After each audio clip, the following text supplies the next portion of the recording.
Hello viewers and welcome to the Night Watchmen, the People's Cricket Show. I'm Carl. Daniel. Benzie. And we're three average blokes with opinions on cricket and we believe our voices need to be heard.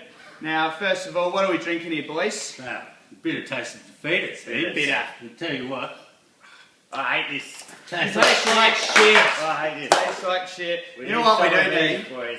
We need this in honor of Buff. Here's Here's to Buff again, boys. We need to be drinking some glorious taste of victory. Oh, and that tastes like victory. But it's a bit better, marginally. It's not that good, but Buff drinks it, so. Not speaking of victory, the first test, boys, geez, it was shattering. Yeah, well, we went down by 14 runs to the Poms. Not good at all. And there's a couple of things we need to talk about. Yeah, it was a topsy-turvy affair, but yeah, it was a good Ashes game. You couldn't ask much more, could you, really? No. But, there's a few Apart talking from points. the victory, of course, there. Yeah. Well, the victory would be. Victory would have been good. First of all, boys, the DRS, geez, it was disappointing to end the test on that note, wasn't it? It was. It was. I think Clark needs to get better with his reviews. Yeah. If he needs to have a look at Cook's onto it, he only reviews when he has to and he gets it right. Well, they've got a system where Pryor, the bowler, and Cook come together, and all three of them have to agree Yeah, to go through with it. So I think there's something in that, obviously, because they used it better. And That it definitely, damn near won the definitely game. works. No, Well, It certainly helped him. if we had that review when the Yeah. obvious howler of a decision to get brought out, We'll then get to that it in a might have minute, been a boys. different decision, than, you know. Oh, yeah. All right, star performance, lads, for us. Our boy, Aga.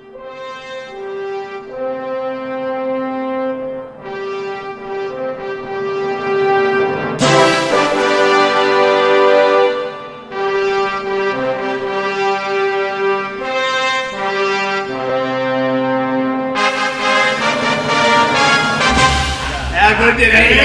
He was real good, He was fantastic on that. Mate. Well done, Ashton. Jeez, and he showed, played without fear. That's what I like. His old man taught him to play A lot of without pressure. fear. A lot of pressure temperament- on that time, The Carl. temperament of the lad was, I mean, it was ridiculous. And Burnsy, you reckon he looks a bit like Gilly? Yeah, I've seen a few shots there. Yeah. That late cut before. Yeah, nah. Oh, jeez, it reminded me of Gilchrist, some of his shots. Yeah. Both WA And he's a boys. WA boy, so Yeah. he's obviously grown up Taking watching to a lot Swan, of Gilly. taking to Swan too, with a couple of those Love advances that. Easy down at the Rick. ball well. Jesus. The on drive with his back leg in the Oh, air. some of the shots Loved he was it. playing, Loved it. amazing. Amazing. Yes. All right, Bradley Haddon, what a great second innings knock that Yeah. was from him. Bit loose in the first innings. Well, he didn't have time to get loose because he straight in it out with one of the terrible shots that I've seen. And he had to do something in the second innings, otherwise his spot in the team might have been in a bit of trouble because, geez, that was bad. That Well, first it was shot. a huge So, challenge for him coming in on day 5, and he would have known that. You know, going to bed at night, and you know that's great, isn't it? You go to bed, you go, I've got everything to prove tomorrow. Yep, And- he had a and- chance to win the Ashes. And Or win well, the he first done test. He did very couldn't well. ask much Yeah, more from no, very well. Speaking of Bradley Haddon, this helmet right here is actually by the great Bradley Haddon when he led us to victory in South Africa in Johannesburg a few years ago. So, Bradley, that's to you, mate, and he nearly did it again, so good on him. Sids was bloody fantastic in the first Yes, innings. well, I called it. I did. thought Siddle had to be in the side. He is the heart and soul of our bowling lineup. Yeah. And we need him Absolute doing his champion. line and length. He's a bit sketchy early on That with first- his line and first length in the first cell, but he got it right after that. It's just nagging off stump, and you know, just a little bit of movement. Keep asking questions. And yeah, Bird, you've got to ask, is Bird, you know, a viable option? Could be in for Saki. For start, yeah, well, definitely. The other one is Philip Hughes in that first innings, that partnership with Agar. Phil Hughes, my boy. My boy, he's always been on the Hughes bandwagon. Always South been on Australian the born and bred Born Philip and Hughes. We're claiming him now. Here's And, to you, Philip. yeah, Philip. He's been drinking these all his life, Philip. That was the most impressive innings I've seen him play in Test cricket because he had everything to prove. Pressure on his shoulders when he went in, and geez, did he do it well? Because he could have played one loose shot and got out, Yep. and because he would have thought, oh, I'm batting with number 11 here, but no. did extremely well. Occupied the crease. Well, when he realised that Agar was in such good touch, he actually gave him the strike. Yeah, well, it was brilliant. Yeah, shouldering the strike. Very unselfish. To number 11. Very unselfish it was. Very unselfish. Yes. All right, the Poms boys. Yeah. Geez, Anderson, man of the match. He was Bloody bloody Poms. fantastic, wasn't he? Yeah, we knew he was going to be. We knew what Anderson does. He's the best bowler in the world. One thing we love about Paddo is his aggression, boys. How much do we we love love Paddo's aggression? Paddo. We love his We aggression. love his aggression. He's the best bowler in the world. He's the best bowler in the He's the best bowler in the We knew what Anderson does. He's the best bowler in the world. Clearly. Yeah. For mine, Yeah. clearly. Well, it was only his second 10-wicket haul of his career, so it came at a bad time for Australia. But I think it did prove that without Anderson, you know, I don't think that attack holds too many fears for Australia. Didn't look that good without Jimmy Anderson. Swan was on and off, but I mean, those two were their go-to men, and they didn't really. Broad and Anderson didn't. Well, I mean, we've got to Broad do and something. Finn didn't look dangerous at Well, all. our top order need to get through Anderson. Yeah. That's how we're going to win a test match. Simple as that. No, I've got to find something against him. Yeah. Definitely. Now, the other standout, being Clinton, Ian Bell. Sherwood, The Shermanator. Now, like his namesake, the Shermanator, in the American Pie movies, the Shermanator tried for years to impose himself on women. Didn't matter what sort of women. Like his namesake Ian Bell, has finally, after years of trying, imposed himself on Australia, made 100. Well done, Shermanator. Well done. Congratulations. Great It was a innings. bloody pretty. Well, it was it a was match very winning good night. innings in the end. Definitely. So, well done. Here's to you, Shermanator. All right, now, the turning point of the match, boys. We've talked about this. Carl, a bit. you've come up with this. What was the turning Well, point I've in your come up mind? with a pretty strategic theory. Well, I was watching the game, second innings. Just tell it.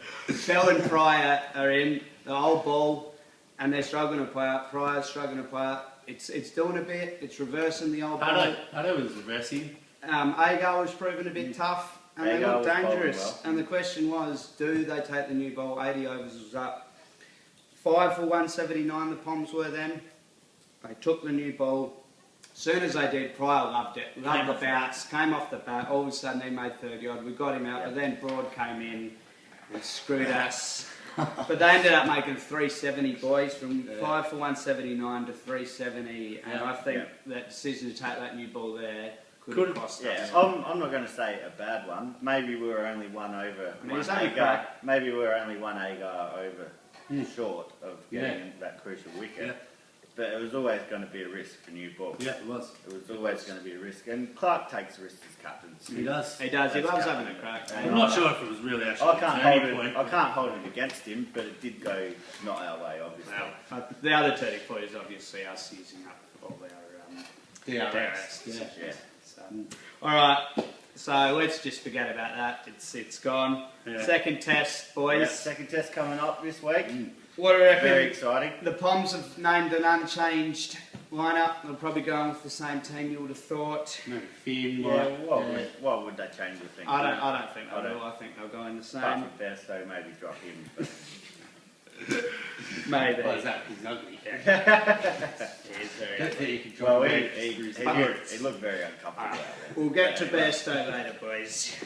Now, lineup changes for Australia. Well, there's one lineup yeah, change for we me. need to bloody make Now, right now. I know he's Bodie's boy, Cowan. Tipped I've done similar to him in this, the Steve. last show, but I'll be disappointed if I'm sitting here next week. Yeah. In fact, I probably won't be sitting here next week if they play Cowan. Cowan. Yes, he was a walking corpse out there at times. He was on and off the field with nausea when he was fielding, and when he was on the field, he gave us all bloody nausea. Gave me nausea watching the way he got out in the first innings. Terrible stroke for a number 3 batsman. First ball. First ball I mean, duck. Come Come on, mate. Come on, Just because Edwin. you're feeling a bit sick, you don't need to make us feel sick. Get some ticker, son. Get some Yeah. bloody ticker. Well, apart from that, is there any other lineup? Well, who are we gonna bring in for him? Usman. Klaja. Yeah. Klaja from Um, Minus. I'm yeah. a big believer in the man. I reckon Usman Give too. him his shot, Buff. Yes. Buff will. Put him in Buff. You've got a good point point on this. Yeah, well, I reckon if I was the England team, I'd be much more worried about coming up against David Warner as opposed to Kawaja. Yep. I guess the only thing is where does he fit into the batting lineup, and that's the sort of dilemma that's left his face, isn't it? Do you bat him at 3? Well, Burnsy. Well, I don't think so. I think we need Warner in the team, but for me, he has to be opening or number 6 now. Yeah. So I don't want him at number 3. I want Kawaja at number 3. Number 3. So, all right, you're going to bring Warner and Kawaja in there. Who would drop it? Who would I'd drop it? I'd probably get Smith out. Smith? Yeah, it's a tough call. It's a very tough I thought call. Steve Smith looked pretty good. I thought Steve, he made a 50. Or nearly. Yeah, he made a 50 first innings. He was in. Mate, he looked all right. But he's not Dave Warner, boys. So he's not the best looking red, but I mean, at least he's got a bit of bleach over the top of that. Well, I'd hardly You say know what? Dave Warner sit there in the stands with his moustache. He's the best looking red either. You know what? We want him to make some runs. You know what the funny contrast was? When I goes on 98, Steve Smith, Dave Warner sitting next together in the dressing room. Agar gets out. Steve Smith, devastated. Yeah. David Warner, big bloody smile on his face. Thought he was a funny mate. Look at the footage. Steve Smith, Dave Warner. Oh, that dirty moustache must be doing something with his head there. I tell you, I thought it was quite funny. Alright, so that's the main lineup changes. Maybe start for Bird, but who knows? Yeah. Alright, Daniel, you've done a bit of research on the ground. Oh, lots. I mean, let's get around it, boys. We love it. Yeah, Home cricket. We've been pretty good there. Very exciting, the most exciting test match in 4 years, isn't it? Every 4 years, it is. ground. Yeah, and I mean, Australia, cricket. it's hunting ground, because it appears that we've only lost once there in the 20th century. That's good sign. Believe it or not. That's good 1934, I think it was. But I guess last start there, the Poms had a win, so, you know, Flintoff had a good game, but... It's a good batting deck. What do you reckon? It's a good batting deck. I think we're going to need to perform with the bat. Our top 6, 7 have got to step up, make runs, not leave it to the bowlers. The bowlers have been, they can't ride the bowlers like that. They can't. And They if can't do everything. If they got him, Mark's had a good point earlier. If they got him, we're just going to have to bring in more bowlers, aren't we? Play our top 4 bats. Seven, 8 bowlers. Can we do that? Might work. Well, we can. If we're not going to make runs anyway, we might as well get them out for less. We'll bowl the bombs out for under 100, and our bowlers will be able to make that, surely. They've been making it anyway. Yeah. So, not a bad thought there. So that gives us a bit of hope for this test match. Tip, Marcus, what is your tip? Well, I think Australia can win this next test. You do? It's going to be a close one. Right, well, And, and Watson's going to make a century. Really? And he's going to get man of the match, boys. Definitely. You heard it here first. here we go. Not a 90, a century. It'd be great, Shane. It'd be fantastic. No, he's looking good. I mean, He he's was very looking good. He positive. showed And right in that second innings. I particularly liked his bowling, his spell in the second innings, or spells. Well, Oh, yeah, eight overs to mistakes. 7 made it. Yeah. If anyone's ever deserved a wicket, it's Watto. That's good partnership bowling, isn't it? And, Yeah. Well, that's something that we've got on the Ponds. They haven't got a 5th bowler who can put that sort of pressure on. Definitely. So, Yours, Beatty? well, I was thinking, I think we'll win. I reckon we will. We have to. And We do have to. I think carrying on from his form in the second innings, Brad Haddon might have a part to play because, Yeah. let's be honest, there's a fair chance he's going to be coming in with about 100 on the board and he's going to need to put in massive big innings. Well, That's the only chance we've got to win it, so it's so- got to be Haddon.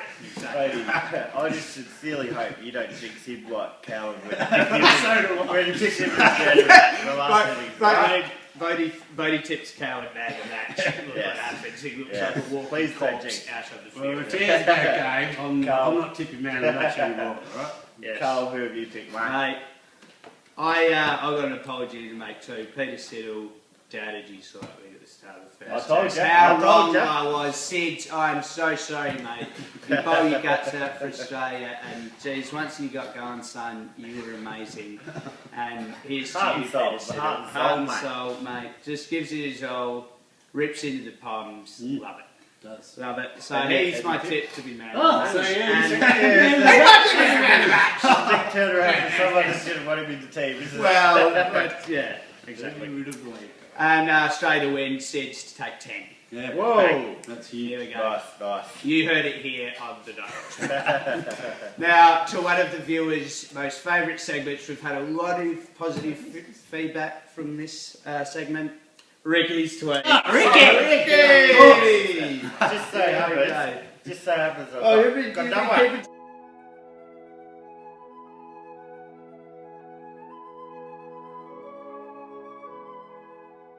Rick. Yeah, Ricky's been on Twitter. Has he? Yeah, What's he got to say? He said here, heard Calvin's having a bit of trouble batting number 3. I know someone who happens to bat number 3. Oh, P.S. The Ponting family rolls into London this week. Just continuing their holiday, they're staying in England, thought they'd conveniently be in London at the same time as the test. I think there's an underlining message maybe to Clark in that. He did come out and say a phone call was all it takes. Well, I did hear his missus did pack my cricket wise in the end. Alright, now boys, to a segment invented specifically from several moments that stemmed from the Through necessity, douchebag of the week, and who else do we give it to but Stuart Broad? Yes. Oh, he's really gone out and earned his award. Yes, he has. He's worked hard for it. Congratulations, Stuart. You were the standout. It was you and Owen Dar, but you just... Well, the boot game got you over the line, Stuart. I mean, goddamn. Well, I mean, come on, Stuart. I mean, there's what? You could get him, you could get a wicket in that last over. You just bowl it. Yeah. You keep bowling. Stuart, if you're listening, you're an absolute tosser, and I hate you. He pissed me off so much. Harsh words from a harsh word. I'll never regret it either. Actually, did it well. Yeah, no, So, I hate him too. It's going to take a lot for Stuart Broad to redeem himself, I tell you that. Yeah. Alright, what have we learnt from this week, Marcus? Well, I learned that when it comes to Joe Root's footwork, I've seen better footwork in wheelchair basketball.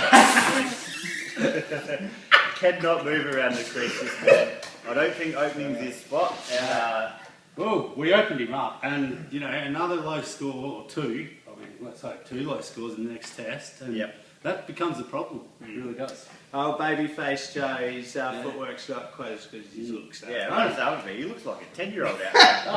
Well, hey, I'm sure he picks up plenty of young English ladies with a face like that. Don't you worry. Well, I just don't think he's developed the leg muscles yet to move around the crease quickly. Boy, he looks he does look a bit. That's what you get when you play toddlers. Alright, Daniel, what have you learned?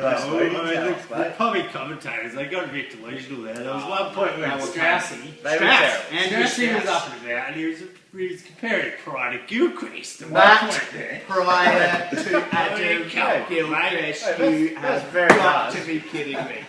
The world's greatest wicketkeeper to Matt Pryor.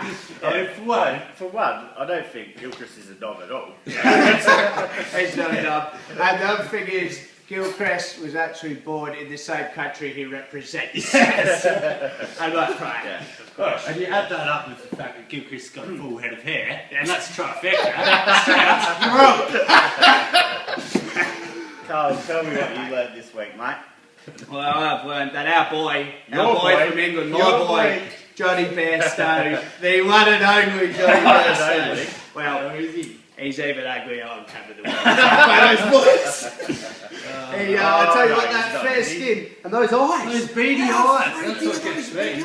I went to bed one night after watching the cricket. I had nightmares. I just saw Johnny Bairstow's beady eyes. He wouldn't be out. Oh, mate. I couldn't sleep. He could be a villain in a serial killer movie, couldn't he? That fair skin just... Yeah, big great horror movie. And to be honest, I wouldn't be honest if Johnny Bairstow is out for the second test, because I had a heat wave in England. It was 30 degrees most days with skin like that. I'm surprised he's not too sunburnt to be able to compete the next test. Got to be some damage out there. Alright, on that note, thanks very much for tuning in, everyone. Look out for our next episode. Follow us on Twitter. At Night Watchmen 11. Next episode will be previewing what hopefully will be an Australian win, second test. Reviewing, sorry, what will be a win. Previewing the third test. And come on, boys, let's get up to that. Come on, boys.